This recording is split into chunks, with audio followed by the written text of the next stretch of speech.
સુરત શહેરમાં નરાધમો એટલી હદે નીચે પડી ગયા છે કે સંબંધી પણ લાજ સાચવતા નથી। તે સાવકા પિતા દ્વારા પરિણીત દીકરી પર જ બળાત્કાર ગુજારી વિડીયો વાયરલ કરવાની ધમકી અપાતા મામલો પોલીસ મથકે પહોંચવામાં આવ્યો હતો। કાપોદ્રા પોલીસે નરાધમ સાવકા પિતાની ધરપકડ કરી સળિયા પાછળ ધકેલી દીધો છે। સુરતમાં ફરી એક સંબંધને લજાવતો કિસ્સો સામે આવ્યો છે। વાત એમ છે કે કાપોદ્રા વિસ્તારમાં રહેતી મહિલાના છૂટાછેડા થયા બાદ તેમને બસ ડ્રાઈવર અશોક મોરડે સાથે લગ્ન કર્યા હતા।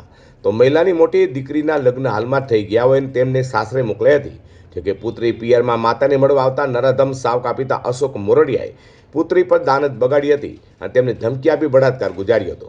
જોકે તે સમયે નરાધમ પિતાએ તેનો ન્યૂડ વિડીયો પણ બનાવી લીધો હતો, જેની જાણ પરિણીત દીકરી નહોતી અને નરાધમ પિતા રોજ પરિણીત સાવકી પુત્રી પાસે ન્યૂડ ફોટા માંગતો હતો અને અવારનવાર ઘરે આવે એટલે બળાત્કાર ગુજારતો હોય, જેથી પરિણીત સાવકી દીકરીએ તેના પતિ સસરા અને સમગ્ર વાત કરતા તેઓને હિંમત આપતા કાપોદ્રા પોલીસ મથકે ફરિયાદ નોંધાઈ હતી।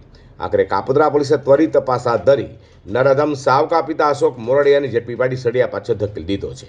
પિતા પુત્રીના સંબંધને લજાવનારા નરાધમ અશોક મોરડિયાની ધરપકડ બાદ સમાજ અને લોકોમાં તેની સામે ભારે આક્રોશ પણ જોવા મળ્યો હતો અને આવા નરાધમોને કડકમાં કડક સજા થાય તેવી માંગ કરાતા લોકો જોવા મળ્યા હતા।